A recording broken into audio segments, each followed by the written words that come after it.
Hey, what's up, everybody? I want to welcome you to another episode of the Dreamerspro Daily Recap, where we give you a recap of all of the hot topics that we covered that day. You can catch them in their long format and also catch it fully streaming for free on Apple Podcasts.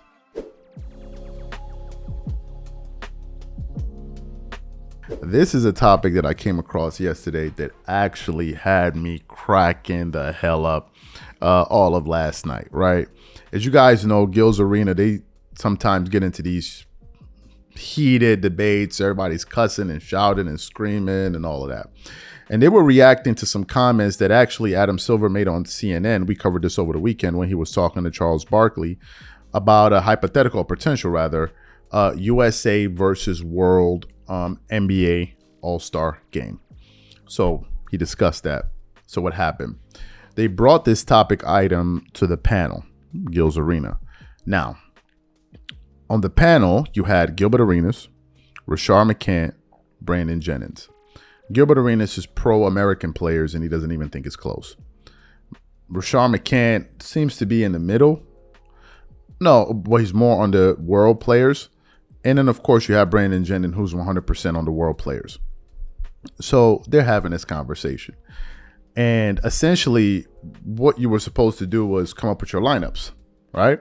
Your rosters for the world team and the USA team. So as the argument started, Rashard McCants put out his list. But of course, when Gilbert Arenas is losing an argument, what does he do? He tries to change the definition, or he tries to change the question, right? He looks for loopholes. So instead of dealing with what the person said, he now looks for loopholes around it to not address the particular point. And that's when things got really, really entertaining. And to me, I think that the moment Rashard McCants put up his list that we're going to also show you while he's talking, you're going to quickly see why Gilbert Arenas resorted to what he did. So we want to play the first part. We have a lot of it that we want to get into today, but we want to play the first part of this exchange here, and then want to come back and react to what they had to say. Take a listen to that part there. What American player are putting up numbers the way them five Euro period? I don't know none. I don't know none. Say that again. Say that out loud again. Hold on. Say that out loud again. Ask him the question one more time. What American player has been putting up numbers like Luka? Outside the what? Excuse me? Since Luka? The European. Is he gonna let me finish? He asked me to say it again. I said say it again the same way. Okay. Outside the five. I didn't say outside the five. I said of the five. Of putting up numbers like Luka, Joker, Giannis, Sabonis, and Wemby. So Wemby's part. Damn, a rookie is part of the five. Now he is. He's blocking a lot of shots. I ain't gonna say. I'm just gonna say. I said Wemby. You didn't say. So we'll just put Shea in there. We're gonna have to put it's a six. Oh, he's an international player. Because he claimed that Shea is, No, I said six. It's international. International. Claims that Shea's American and Murray's American. Spend some time. so is there any American players putting up numbers like those five right now? Yeah. No. No. So y'all know how many players in the NBA, right? Yeah, like 300. 400 and something. Yeah, like right? 450. 450. Yeah. International's taking over, and you named five. Right. For an American, so if we're doing an all-star game, right? We're doing an all-star game. He's using words. He like to use his words. This is all-star game. He's gonna say all-star. This is an all-star game, right? We're talking international play. International all-star game or versus not. American. All-stars or not? International all-stars versus international. No. See, he's doing the words again. What is this conversation about? International players. For the all-star game. No, not all-star. We're talking about an all-star game here. International all-stars. We're talking about an all-star game. I'm not talking about international all-stars. I'm talking about international players versus American all-stars. We're talking about for the all-star game, right? This For is the all-star game. So okay, it doesn't have to be international all-star. No. Just an all-star. We're doing all-star game. Got it. Go. So that means you have 12 players. Go. I got 10. Cause you guys got. Can we put the this is Rashad's international team. So it's SGA, Luka, Wemby, Giannis, Joker. A lot of length. Bench is Jamal Murray, Siakam, Markkanen, Porzingis, Sabonis. That's a jet game.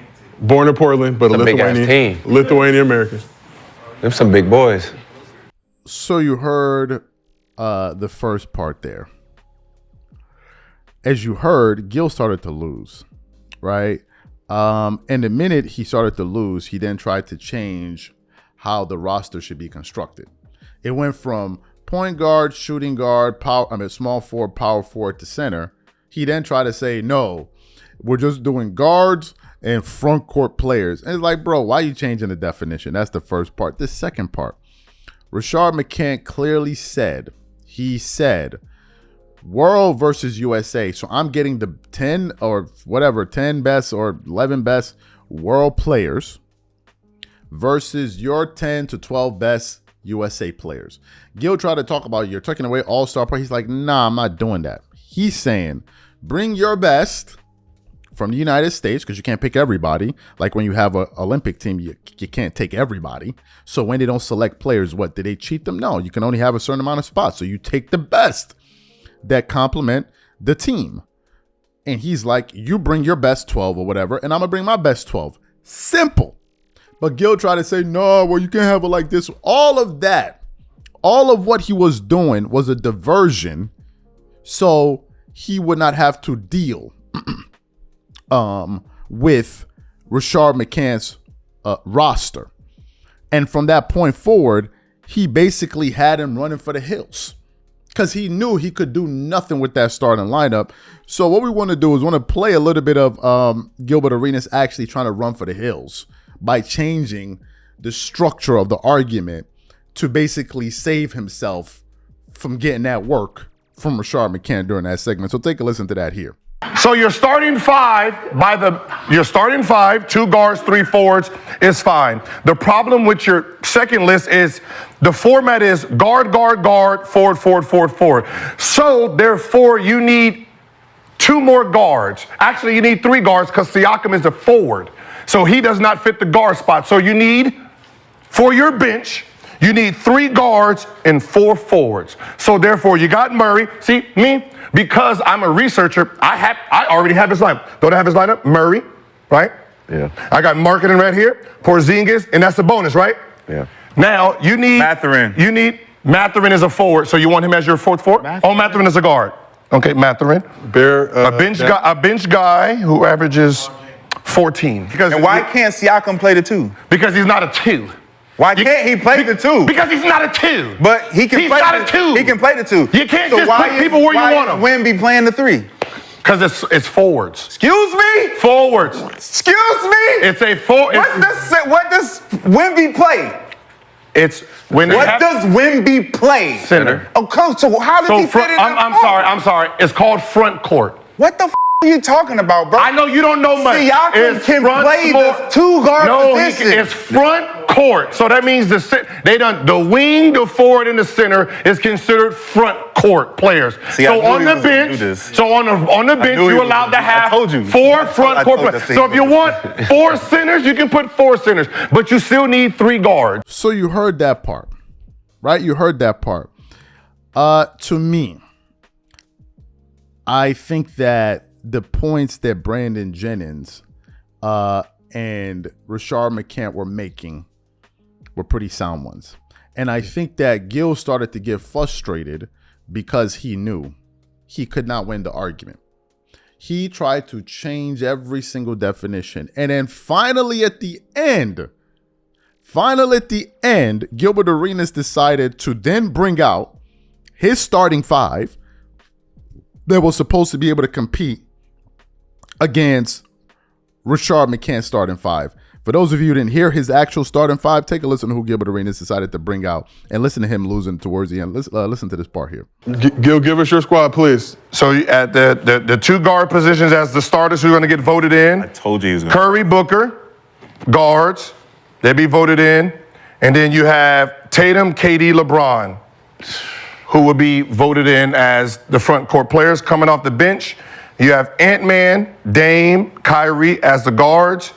The front court players would be AD, PG, Kawhi, and Embiid.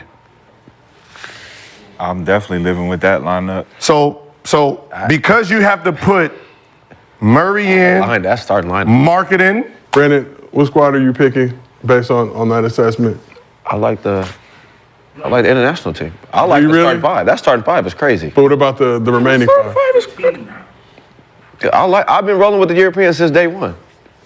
I've been saying the Europeans been whooping our ass. I don't know why y'all acting like it ain't happening. Who's been holding up the trophies? Europeans. This is like me doing this. This is like me doing this. Who's been getting MVPs? This is like me Europeans. changing and saying, all right, as the starting five, I want Booker, Tatum, KD, LeBron, Embiid. Ooh, Still lose. we so big. Still That's lose. not reality, dog. Still lose. That's a hell of a squad. You should have put that that. squad is reality right now, though. Them starters. That can be a real squad right now. So you heard what he had to say. Let me get into the fun part of this. Let's go over Rashard McCants starting five. We can just stop right there. He said SGA, who's one of the leading candidates for MVP. He said Luka Doncic. We could stop right there. That's the backcourt. That's your point guard and your shooting guard, your off guard. Those two players right there. Then he went to Victor Wembanyama. Then he added Giannis Antetokounmpo. And then he added Nikola Jokic. Let me tell you guys something. I don't care what combination of players the USA would bring. They will never beat that team. There's no combination of players that they can bring in a starting lineup that will be able to beat that. There is not even one. There's no combination. Because whatever American player you bring, so if this is the starting five of the Euro players, the American player out of those five players will probably be, if you're bringing your best, he will be the fifth best. So out of the six, he would be the fifth one. There's no player. There's no American player right now that you could say definitively is better than SGA, is better than Luka Doncic, this better than Giannis Antetokounmpo, this better than there's nobody better than Nikola Jokic. And what kills me is that they now try to bring in Joel Embiid in America. He's a dual citizen. Now all of a sudden y'all want to claim Joel Embiid because you need him to be playing. Oh, that dude from Cameroon, stop playing. He from the world. Just last year he was from Cameroon. Stop playing. He was in the United States on a work visa. What are y'all talking about? He was on a special works visa. What are y'all talking about? But they try to add him in. The point is, there's no starting five you could bring that would be. There's none. There's not one. Name them. Somebody said bring LeBron. LeBron ain't better than four of them dudes. Bring Stephen Curry. He not better than four of them dudes. Bring Kevin Durant. He not better than four of them dudes. Bring Jason Tatum. He not better than four of them. Four of those players are better than all those dudes you name it. Bring who else? Who else you got? Kyrie. I would take Jamal Murray over Kyrie Irving any day of the week. Any day of the week. Who else y'all got? Who else? The fact is, Gil got frustrated because he knew that there was no compilation of players, no lineup he could put forward that could beat that team. So he just tried to change the rules. Well, now we're talking about four. He said, no, you bring your best players. I'm going to bring my best players and let's see what's what. That's number one. Number two, the NBA, 1/3 of it is foreign players. I don't know where Gil Arenas got like 5. It's 1/3. It's all foreign players. So to me, listen, there's no lineup. There's no lineup in this world that would beat SGA, Luka Doncic, Victor Wembanyama, Giannis Antetokounmpo, Nikola. Are y'all crazy? Are you dudes crazy? That would be the most versatile starting lineup ever. Literally. They would have everything. Everything. Who you going to put on Nikola Jokic? And then who you leaving open? Then you got Victor Wembanyama who be averaging like 7 blocks. Yo, cut it out, man.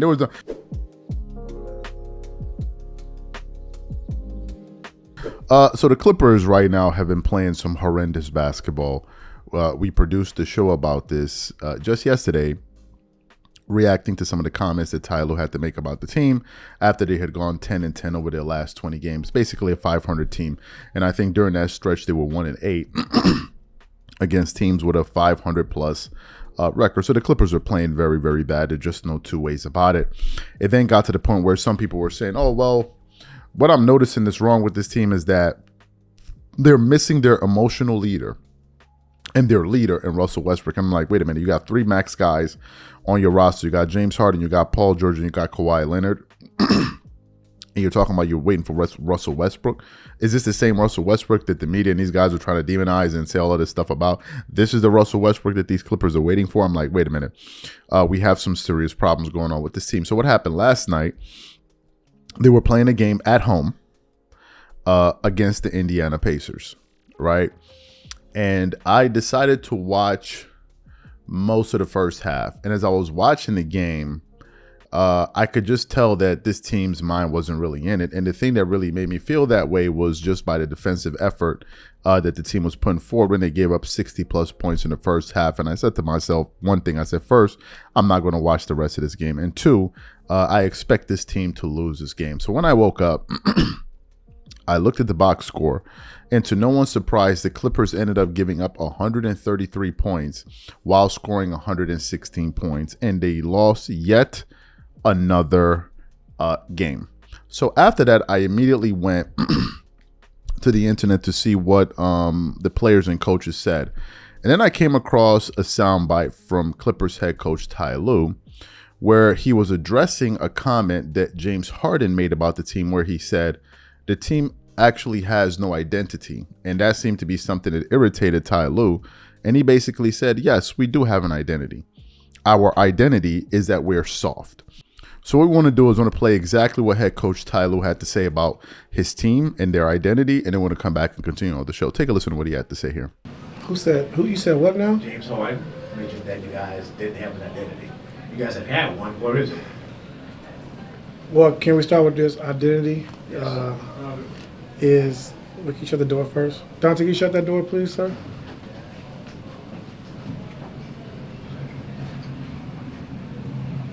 So identity, for us, it's got to be toughness, which means physicality, mentally and physical toughness.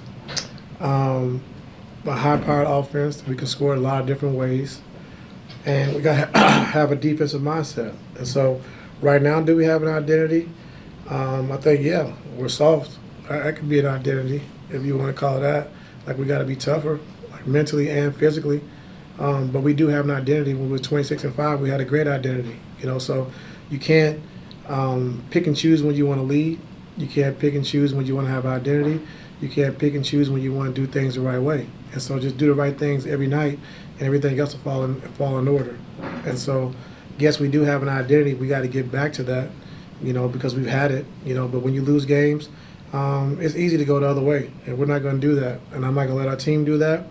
And I'm tough-minded, and so I've been through everything, and so are these guys. And so the only way we're going to get out of it is playing hard for 48 minutes, doing things right every single night, every single possession. Not 2 out of 5, not 2 out of 6, not every time. Just do the right thing, and you will be able to get out of this rut, And so, yeah, we have an identity, but right now our identity has been shaken because we're not winning. We're not doing things the right way consistently, and so when you don't do that, you're going to lose. You're going to lose games you should probably win, or you think you should win, and you're not going to play as good as you think you should play. And so I thought the first quarter, I thought we were great. I thought we really did some good things on both sides of the basketball. And then can we sustain it? Can we do it for 48 minutes and not just 1 quarter or 2 quarters or 2.5 quarters? Can you sustain it every night? And that's got to be our mindset. James also mentioned that this is the first time in his career he's been part of a team that this late into his season there really isn't an identity. Building off that, is this the first time you've seen this late in the season a group of players have said there is no identity to your team? Yeah, I don't know what they're talking about. I just answered the question for you.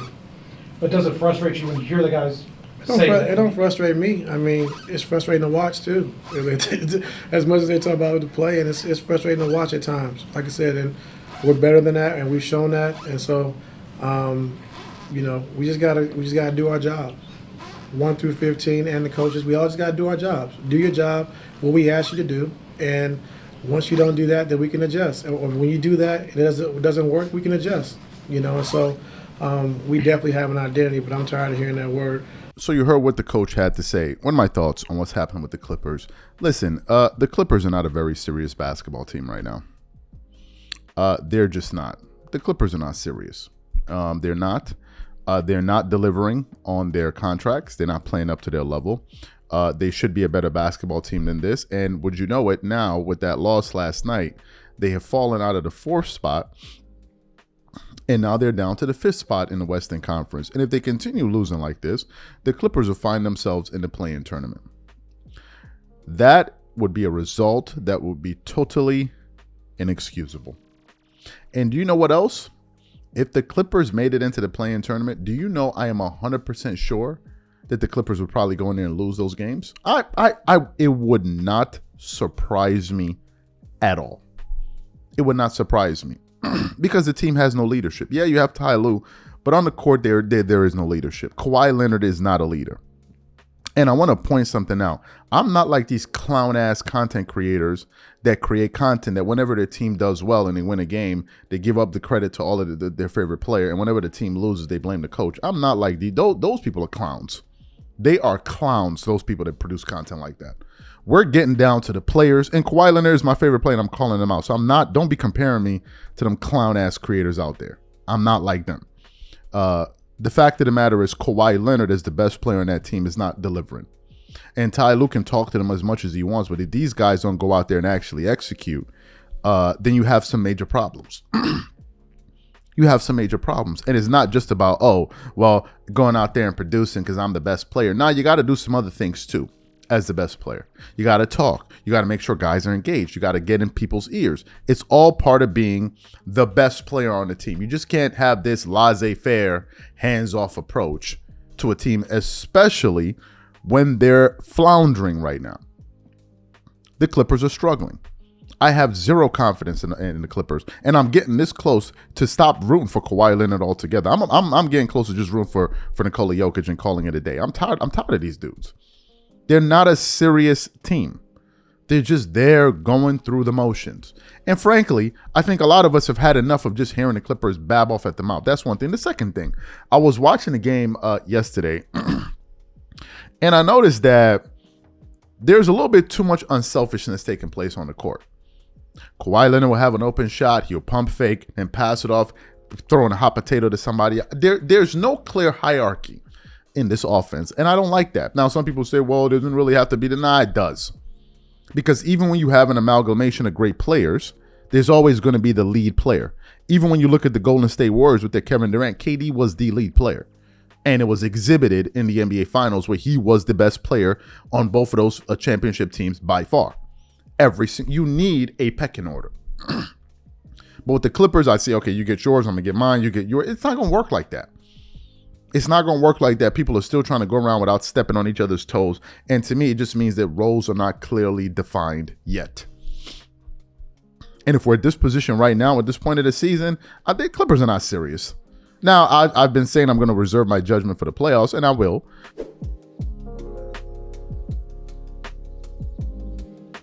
Now, as you guys know, Kevin Garnett recently made headlines for his LeBron James Balco comments. LeBron is on that new juice.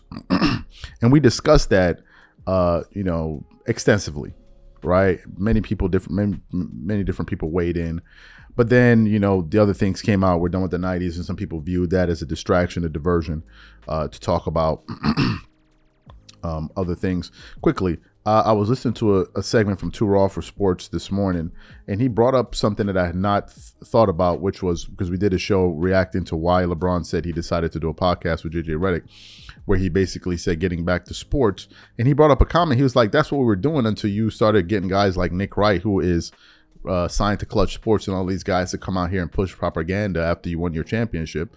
And all of these guys, the Shannon Sharps of the world, you're the one that created this conversation about comparing people, and now all of a sudden you want to get back to basketball. That was a point that I had not even occurred to me.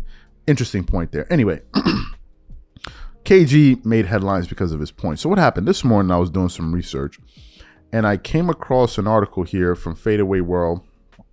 What is it? Fadeawayworld.net. And this article was basically had the headline saying Kevin Garnett and why Michael Jordan is the GOAT. And it said Bron ain't rolled up mid-game like that. So let me get into this article here. So basically the article says Kevin Garnett shared a meme on Instagram where Michael Jordan can be seen rolling something up the smoke on the NBA silent with the caption, Bron ain't ever rolled up mid-game like that. Garnett shared the meme with laughing emojis, though he also added a salute, a 100 and a GOAT emoji. So this is the image right here.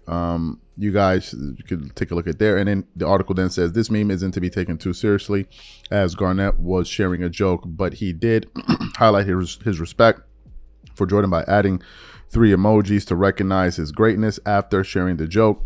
Even though Garnett is a major proponent of the modern era, he's a man who grew up with Michael Jordan as his idol, a stance that hasn't changed after all these years. So that's what KG did there. Now, let me tell you guys the part that really confuses me about what's going on here. If you guys remember, about 4 to 5 months ago, Kevin Garnett was on Stephen A. Smith's show. And they were talking basketball, and they got into this very spirited debate talking about the GOAT. And during their conversation, it seemed like Kevin Garnett was basically saying, making the case for why, number one, if you don't have LeBron as the GOAT, or number one, that should be viewed as hate, or it can be viewed as hate. And him and Stephen A. Smith were kind of going back and forth. Stephen A. Smith like, what are you talking about? I have him as the second greatest player of all time. How can that be hate? And they're going back and forth, blah, blah, blah, blah, blah, blah. So I want to play a little bit of what they had to say in that exchange. It's not too long. I want to play some of it here and really get back to the heart of what I'm trying to say here. Take a listen to that. If I sit up there and I say of the thousands upon thousands upon thousands of players, I think MJ's number 1 and LeBron James is number 2 all time. Whether you disagree or agree with me, I'm not disrespecting you by saying you number 2 all time. You see what I'm saying? That's what that says when you say that. That's what I'm saying. Why? Why? Because someone is looking at the body of work. Okay, let me ask you this. If you've never seen it before and now you see it, what value is that? That's exceptional. It's exceptional when you never seen it? When you never seen it. So let me ask you this. You never seen a Bugatti. A Bugatti pull up beside you in the car. What value is that? Yeah, that's true. I don't know if you can put a value on that. We ain't never seen Steph Curry. Never. Never. Name one motherfucker look like this. Never. We ain't never seen a 38, average 30, and then got 39. That we ain't never seen that. We ain't never seen a 7-6 nutmeg. But we did see a motherfucker sit up there, excuse our language. We did see a motherfucker three-peat twice. After three-peated, then took a year and a half off, then came back and three-peated again. I mean, it all depends on how you measure it. I'm looking at Steph, greatest shooter on the planet Earth, 4-time champion, league, 2-time league MVP. I'm looking at LeBron, 4-time league MVP, 4 championships, 10 trips to the NBA Finals. It's absolutely positively sensational. But in the same breath, so is 6 titles in 8 years. So is 10 scoring championships. So is 9-time All-NBA defensive team. That's not insulting anybody is what I'm trying to say. It's appreciating all of the greatness. Yes, but I'm telling you, in the risk of where we at now, moving the game, that's how they're thinking. Jordan didn't do this. Listen, this is what I'm saying. We're missing out on the league being picked up and carried. The league is being carried into another place where none of us, Stephen A., everybody that's 50 and under have never seen none of the stuff that's going on. Now, do we say shot selection has went out the window? So you heard what they had to say. Now, here's what confuses me. I don't understand why some of these guys in media constantly change their position on things. In one case, you hear them say one thing, and in the next case, they're saying something else. And I'm like, why? I don't really understand it. I don't understand why these guys always flip-flop on this issue. It's so weird to me. You hear one person say at one point, oh, MJ's a GOAT, and then the next point you say, no, LeBron's a GOAT. Next point, you're like, no, what are you talking? I'm like, bro, why do y'all always have these opinions where y'all jumping off the boat, jumping on the boat? Even Paul Pierce recently said, LeBron might be the GOAT. And I'm like, but the other time you're talking about Michael Jordan, I'm like, what? I don't get it. Is it that they're saying this because they feel like if they say LeBron is a GOAT, they're appealing to a younger audience? I don't understand what it is. I really don't understand why these guys are constantly flip-flopping on positions. One moment you hear them say one thing, and the next moment you're like, but weren't you the one just saying this? It's just weird. I don't know. Just something that I noticed that I don't quite understand. I don't understand it. And if you thought LeBron was on that Balco, whatever, that juice, then why would you then consider him to go? If he has an affair? But I don't know. These guys confuse me.